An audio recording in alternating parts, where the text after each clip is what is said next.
Good morning and welcome to the DFS Army YouTube channel. I am Razzle11 and you can find me on X at Razzle11Grinds. I'm going to take a look at pitching for today, the 3rd of September. We have a 7-game main slate on tap today. Does not appear to be any weather issues going on. Some wind blowing out in Kansas City pretty strongly. Wind out in Washington. Wind blowing out in St. Louis. So there's some interesting spots. Wind blowing in Chicago, but temperatures approaching 100 degrees.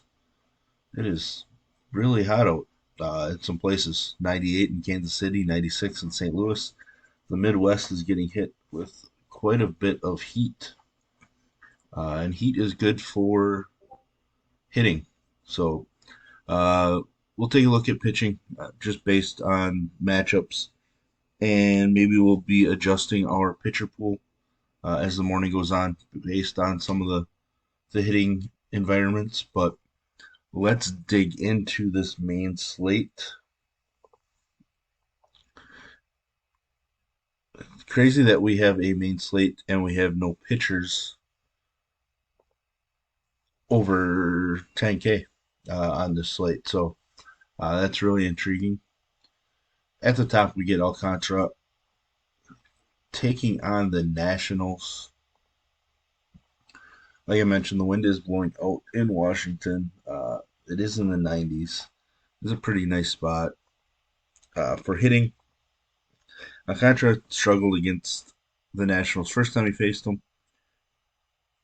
Has not been as strong on the road at all. 17 of his 21 home runs allowed have been on the road. His last couple starts have not been good. He's given up 3 home runs in 2 of his last 5 starts. Not the greatest of trends.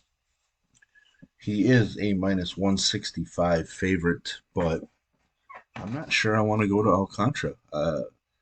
We know that Washington doesn't strike out a ton. His Ks have been down a little bit. I think there's probably better spots for us, but to be honest, we're kind of limited on this slate with pitching, so maybe we do have to keep Alcantara in our pool, but go light. I haven't looked at any ownership projections yet, but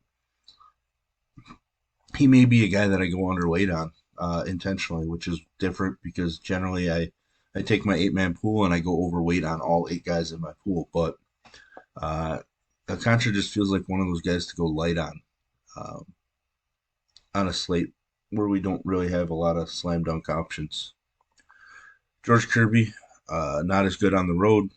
You get that a lot with pitchers. The K rate is a lot lower on the road. Coming off a solid performance against the White Sox with a bunch of strikeouts, but 2 starts ago on the road, just couldn't strike anybody out in Kansas City. Certainly has massive upside. Probably going to be my top pitching option on the slate. Might be number 2. We'll get to who I think might be number 1. Seattle is a minus 160 favorite on the road. I think Kirby's just in a better spot than Alcantara. Game totals between those two are the same. They're virtually the same Vegas favorite. I just like Kirby in the spot a little bit more. Kenta Maeda, rough start his last time out. Hadn't really been doing much for a few starts. He has been far better on the road, which definitely is a good thing. The Rangers lineup has been weakish for a few weeks now, but game total is just 8.5. Texas is a minus 140 favorite. So Maeda comes in all right. I don't know. I think I actually prefer Maeda over Alcantara. It's going to be close when it comes down to ranking my guys, but I just don't like the idea of picking on Texas. But there is some upside with the way that they've swung the bat recently. Chris Sale against Kansas City. Tough spot because of the weather I mentioned earlier. Um, but we know that he has just massive K upside in a short amount of time. He's just super volatile. Walks, hits, and runs. Um, so we really need one of those 8, 9K performances out of him. He's made 4 starts since returning from the IL, giving up multiple runs in all 4. Um, 6+ Ks in 3 out of the 4. There's plenty of upside for him. I just wish it wasn't such a great hitting environment today. Boston is a -210 favorite in this game. Game total of 10 right now. So it's much like pitching in Fenway, basically. Fenway has gotten to be a 10 total almost all the time now. Now we get to the guy that I think is my favorite option today. -145 favorite. Game total of 9. Mentioned that the wind was blowing in, but it's also going to be 100 degrees. Tariq Skubal has not been great on the road, so there is my worry. Uh, Walks, just a ton of runs, just mistakes after mistakes. I really like the upside though in this spot.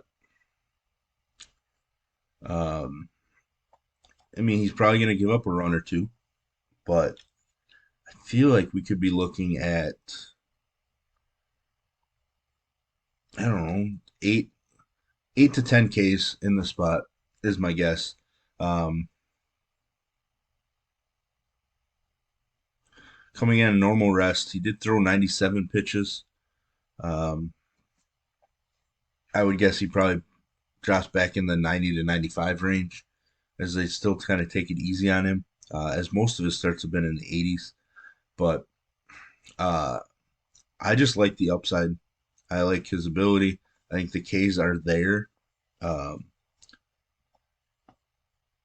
so I'm just hoping that wind holds some stuff in and he's able to rack up some strikeouts. And I just think he's just got plenty of upside in the spot. And given that we don't have any slam dunk pitching options, he feels like the guy that I want to hitch my wagon to. John Gray at home hasn't been as strong at home. Uh, K numbers are weaker at home, more home runs allowed, etc. Hasn't been super sharp, but he did strike out 9 in his last start. And we know that Minnesota can strike out a ton. Uh, John Gray is going to be a strong option. Plenty of upside. A volatile option, of course, but we are building our pool out based on the upside in particular matchups because we're trying to take down some large field GPPs. I'm not trying to be safe in what I do. Johan Oviedo taking on St. Louis squad that he's absolutely dominated through 2 starts. Um, Great hitting environment in St. Louis. St. Louis is a -145 favorite in this one, but man, Oviedo has just been great against them, allowing 1 run in each start, 5 Ks and 10 Ks. Um, he's throwing the baseball great, coming off of a complete game shutout. 112 pitches, a little annoying. Did get an extra day of rest, but that's a big jump in pitch count. He's just been really good, so we have to consider him. I will gladly use him. I'm not going to go super heavy, but I definitely will go overweight based on our ownership projections. Josiah Gray was solid against the Marlins squad when he faced them. He's just been bad at home. Uh, just one strong start over his last 5, and he still walked 5. Uh, I'm just going to pass on Josiah Gray at this point. Ranger Suarez is one guy that won me a bunch of money 2 years ago. His numbers on the road have been really strong. He still allows base runners. That is some worry. Um, Being activated from the IL. Just not sure that he made a rehab start. Let's take a look. He did not head out on a rehab start. So I do have some worries about pitch count numbers. Roughly 3 weeks on the IL. But I do like picking on Milwaukee, as many of you know. Let's take a look. The game is a pick 'em right now. Game total of 9.5. A little worrisome. But I like the upside if things come together. But I will definitely be stacking Milwaukee at this point as well. Wade Miley, it might be a slate where we have to consider Wade Miley. I just don't want to. Um, I just don't see him going for 29, fantasy points because I just don't think he's striking out eight guys.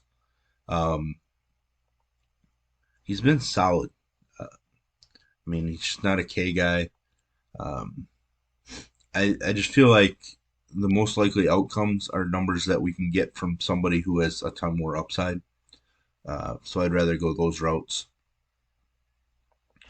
Speaking of a guy that has upside, Michael Kopech. Will he ever get to that upside again? I have no idea, but we've seen it this year. 41 plus fantasy points. A dominant start against this Detroit squad. He's been at his best when at home, even though he does allow a lot of home runs. He's still been at his best when at home. There's just a ton of upside in him, so I have to include him in my pool. I'm willing to take those chances. If it burns me, it burns me. Uh, he's burned us plenty, but he's also rewarded us plenty this year too. So uh, those are the type of chances I'm willing to take, uh, and hope that Kopech rewards us, I guess. Tyler McGill, far better pitcher when at home, which is good to see. Uh, has been decent, of late. Coming off a great start against Texas, was solid against Pittsburgh. Seattle, super dangerous offense, but there are strikeouts to be had. So I think Miguel has some upside in this matchup, where normally I wouldn't be using him at all. The other guy I am considering, Zach Thompson. 3 appearances against Pittsburgh, one start. Has looked great. Been really strong pitching at home. Coming off a rougher start, but prior to that, he was throwing the ball pretty well. Um, there's some K ability. I don't mind him at all. The annoying part with pitching to being pretty weak overall, and allowing us to use some cheaper guys is that we don't have, the Braves and the Dodgers on the slate to spend up. We don't have the Coors game on this main slate either, so we don't get to spend up for Toronto bats, etc. So it'll be really interesting to see uh, construction and how it works out for people. I think the GPP winning lineups today might leave $800 to $1,300 in salary on the table. To be honest, this is just my initial look, but I just have this feeling, unless the team like Seattle goes off or Philadelphia with their high price guys, maybe Boston as well. But so there we have it. There's the first look at pitching. Rough idea of what my pitcher pool will be. Uh, if you enjoy what I bring to you, please hit the like button, hit the subscribe button, turn the notification bell on to get that alert anytime we drop videos here at DFS Army. If you want to join us, get access to our coaches, tools, sheets, Discord, etc. I'll put links in the description below. You can use promo code RAZ, R-A-Z, for 10% off. And as always, best of luck, everybody.